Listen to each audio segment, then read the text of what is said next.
This case was hidden because it revealed a breach in the system's integrity. But today I will tell you how an insurance agent vanished with a family's payout after a tragic accident. For years, no one dared to speak of it. But one forgotten detail in the archive changed everything. It started in Akron, Ohio in late 2011. Michael Carter, a young father, was involved in a car crash on I-77. His wife, Danielle Ruiz, and their 2 children were hospitalized, but Michael's injuries were the most severe. The insurance claim was straightforward. At first, a standard payout to cover medical bills, funeral expenses, and support for Danielle's recovery. Or so it seemed. But within weeks, discrepancies surfaced. The claim's paperwork was flagged during a routine internal audit at the local branch of United Assurance. An agent named Marcus Hall, assigned to process Carter's case, had somehow disappeared from the records. No logins, no forwarding address, just gone. And the payout? It was cashed, but no record of it reaching the family. Would you have noticed this detail in the file? That the payout was authorized but untraceable? I didn't at first. I only knew something was off because of a tip I received. A whisper about a shadow operation, an internal cover-up. My first step was to verify the claim's details. I ordered the original paperwork, case file 110912-457. The initial report stated that Michael Carter's injuries were consistent with a high-impact collision, and the payout was made on June 14, 2011. But I noticed something strange. The signature of the processing agent, Marcus Hall, was inconsistent with his previous work. It looked altered, almost too perfect, and then I dug deeper into Marcus Hall's background. Not much online, just a few years of service at the agency. No criminal record, but I found a peculiar pattern. He handled claims from certain zip codes, mainly affluent suburbs, and always seemed to be off the clock during certain hours. Something was wrong. I questioned the local branch manager, a woman named Linda Reese. She insisted Marcus was a dedicated employee, but her eyes flickered when I pressed her about the payout. She mentioned system errors and internal audits that delayed payouts for sensitive cases. Why would an agent be so secretive about a legitimate claim? Or was it something more? I started to suspect that the payout to the Carter family was either diverted or deliberately hidden. Then I uncovered additional records. The Carter family had no other insurance policies, no relatives to speak for them, yet the funds never reached their bank accounts, a red flag. I requested access to the DMV records. Michael Carter's license had been suspended shortly after the crash, but the official reason was a minor traffic violation, nothing about the accident. But I found something else. A series of unregistered minors listed as dependent beneficiaries in a shadow database linked to the agency. A secret ledger tucked away in an encrypted server connected to ghost clinics and shell companies. Someone in the system was forging claims, funneling money into hidden channels. If this had happened in your family, what would you have done? Would you have just accepted the silence or pushed harder? I knew I was onto something, but I also understood the risks. The agency had layers of internal rules: silence, discretion, unspoken rituals of concealment. Then came the betrayal.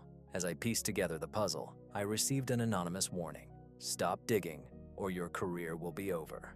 The next day, I found my office phone tapped, my files suddenly missing from the system. I was warned that some things are better left buried. But I kept going. I traced the shadow ledger to a shell company, Red Moon Enterprises, registered in Delaware. The owners, names tied to shell accounts, encrypted and untraceable. I suspected money laundering, insurance fraud, and perhaps even a cover-up involving the family's true circumstances. And the family, Danielle Ruiz Carter, had no idea her husband's payout was hijacked. Her calls to the agency were ignored, her inquiries stonewalled. I found her on social media, desperate, posting messages about being lied to and trusting the system. Meanwhile, the agent who processed the claim, Marcus Hall, vanished completely. No records of his current whereabouts. Did he become part of the scheme, or was he just a pawn? I still wonder if he knew what he was doing or was simply coerced. The case unraveled further when I discovered internal communications, coded language, warnings about disloyalty, directives to maintain the image. I realized that this was no isolated incident. It was a shadow network operating inside the insurance system, protected at the highest levels.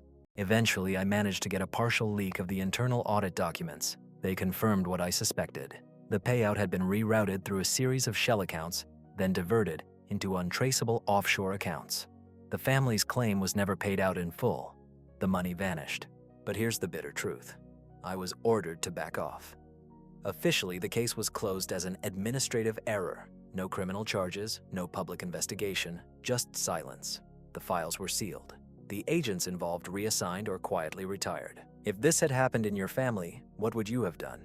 Would you have accepted the official story, or would you have pushed further, knowing what I now know? The final blow came when I learned that Marcus Hall had disappeared, presumed to have been silenced or coerced into silence. And Danielle Ruiz Carter?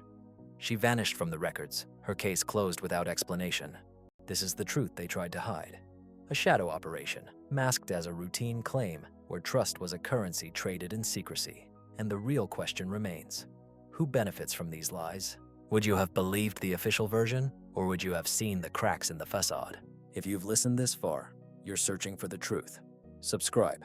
I'll show you the next case. These files rarely survive to the end. Subscribe while this one is still here. You already see this wasn't an accident. Want more?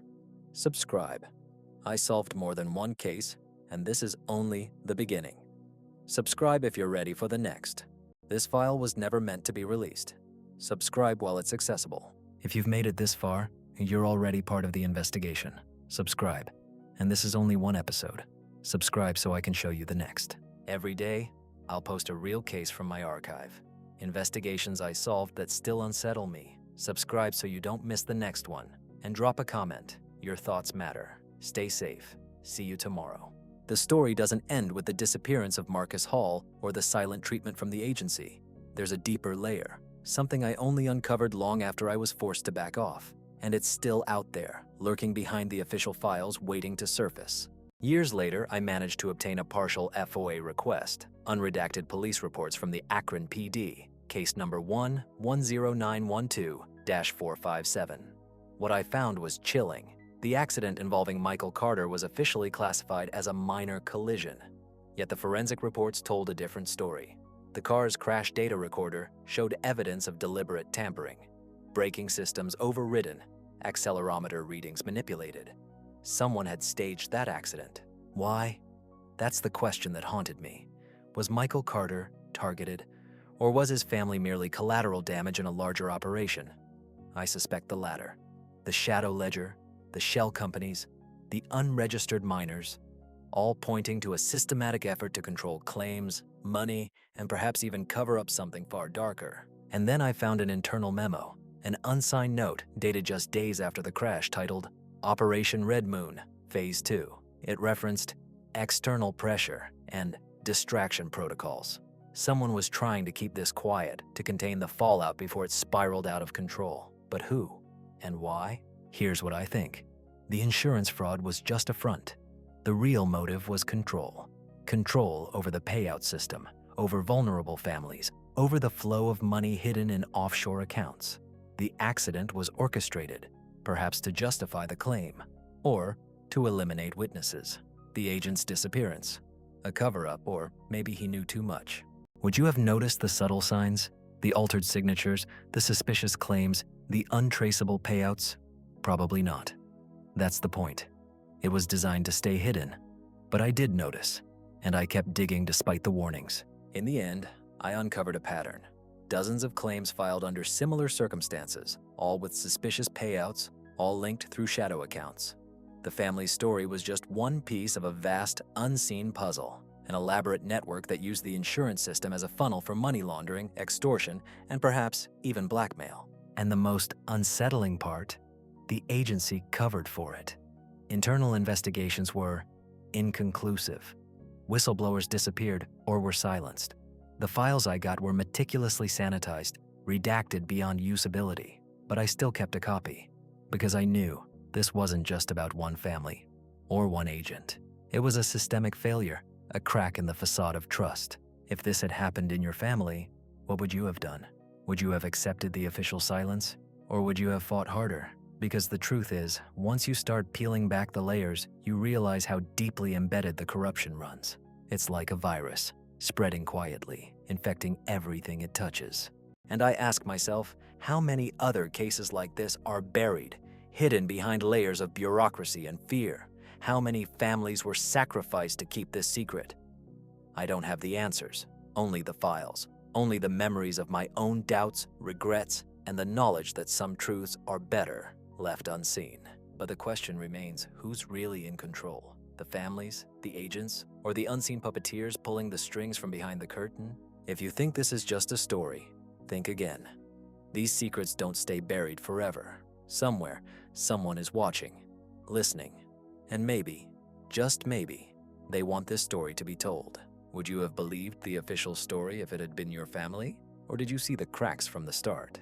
If you've listened this far, you're already searching for the truth. Subscribe. I'll show you what they don't want you to see next. These files rarely survive to the end. Subscribe while this one is still here. You already see this wasn't an accident. Want more?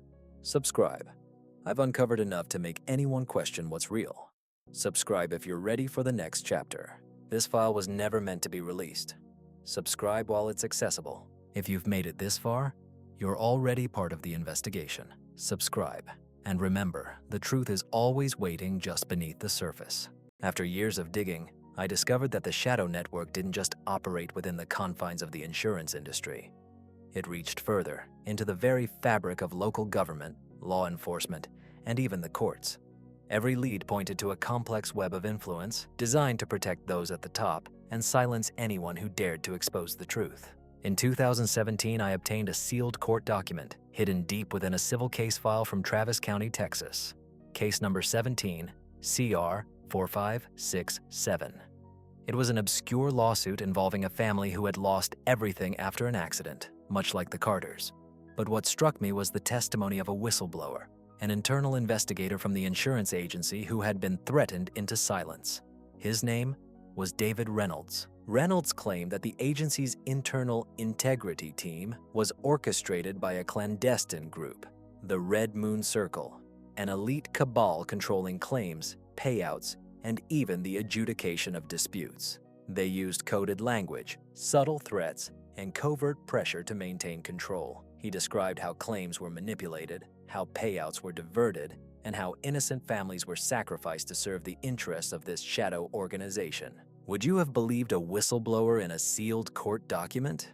I admit, I hesitated at first, but the pattern was undeniable. The same names, the same shell companies, the same untraceable transactions. It all pointed to a systemic operation, one that had permeated beyond insurance into local politics and law enforcement. I cross-referenced Reynolds' claims with FBI files I managed to access through an unofficial channel. There, I found mentions of Operation Red Moon in intercepted communications from 2010. It was an internal code used in encrypted messages between agency insiders discussing cover stories and distraction tactics. The FBI had been aware of the operation, but nothing ever came of it. Why? Because the real power behind the scene was never exposed. The names of the individuals involved, insiders in the agency, corrupt lawyers, even some local officials, remained hidden behind layers of legal shield and diplomatic immunity. They had the leverage to silence even federal investigations. And the families? Many had been bought off, threatened, or simply disappeared from the records. Their stories faded into the background, buried under settlements, administrative errors, or file closures. But I kept asking myself, how many of these families truly received justice? How many are still out there, waiting for someone to listen? The most disturbing part is how it all operates under the guise of normalcy. The families trust the system, unaware that their fate is being manipulated behind the scenes. The agents involved, some genuinely just following protocol, are often pawns, while the real puppeteers hide in plain sight. And then I found a final piece buried in a secure server, an internal directive from 2015 titled Operation Red Moon, Final Phase. It detailed plans to normalize the operation, to integrate it into official procedures, and to eliminate anomalies. The directive warned of potential leaks and external threats. It was a blueprint for complete control, an attempt to embed the shadow network into the very fabric of the legal and insurance systems. If this had happened in your family, what would you have done? Would you have accepted the official explanation, or would you have fought to uncover the truth, risking everything? because I now understand that the system is designed to protect itself. The more you look, the more you realize how embedded the deception is. The downfall came quietly. In 2018, I received an anonymous tip, an encrypted email that contained a link to a hidden server. Inside was a dossier, more internal memos, coded messages, and a list of names. It confirmed what I suspected. The operation was still active, still protecting its secrets. But here's the final question I grapple with. If I release this information, what happens next? Will the shadow network tighten its grip, or will the truth finally come to light, exposing the entire operation? I don't have the answers. All I have are these files, these memories, and the realization that some truths are dangerous to reveal. If you think this was just a story, think again. These secrets are still out there, lurking behind the facades of trust and authority. And I wonder, who's really pulling the strings? Would you have believed the official story if it had been your family? Or did you see the cracks from the very beginning? If you've listened this far, you're already searching for the truth. Subscribe. I'll show you what they're hiding next. These files rarely survive to the end. Subscribe while this one remains accessible. You already see this wasn't an accident. Want more? Subscribe. I've uncovered enough to make anyone question what's real. Subscribe if you're ready for the next chapter. This file was never meant to be released. Subscribe while it's still here. If you've made it this far, you're already part of the investigation. Subscribe. And remember, the shadows hide more than you think. Even now, years after I first uncovered the operation, the deeper truth remains elusive. But I found one last piece, something that haunts me more than any file or testimony. It's a recorded conversation, an encrypted voice message from an unknown source, dated just months before I was forced to step back. In it, a voice whispers about Operation Red Moon's next phase. The speaker mentions a backup plan, an effort to entrench their influence even further, to preempt any leaks or investigations. The message hints at a secret meeting, supposedly with the key players, names that, if revealed, could shatter everything. But I was never able to decrypt the full content. The message was fragmented, scrambled, and time has erased much of its clarity. Would you have believed a voice like that, or dismissed it as paranoia? I admit I hesitated at first, but the pattern persists. Deception, manipulation, control, it's the same playbook every time. The more I dug, the more I realized that this network is not just about insurance fraud. It's about power. Power over lives, over legal systems, over the truth itself. Families like the Carters, the Rodriguezes, the Thompsons, they're just pawns in a game they don't even understand.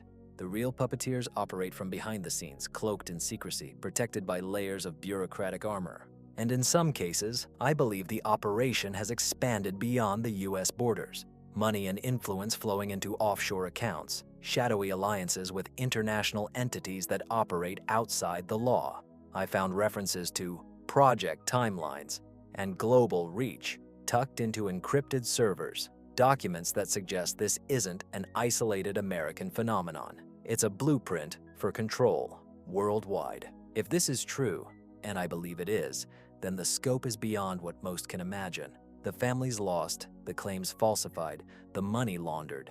They're just the surface. The real objective? Maintaining a hidden network of influence, ensuring no one can threaten their operation. And the question I can't shake: who benefits most? The agents who are coerced into silence? The officials who turn a blind eye? Or the shadow figures pulling the strings from the top?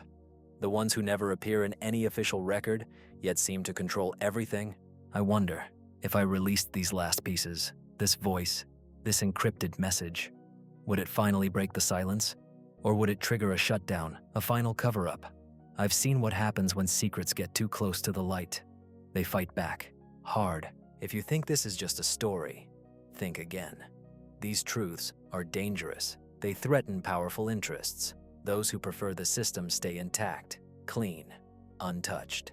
That's why I've kept this quiet for so long. But no more, because if the family you love vanished in a shadow game, if the system you trusted was just a facade, what would you do?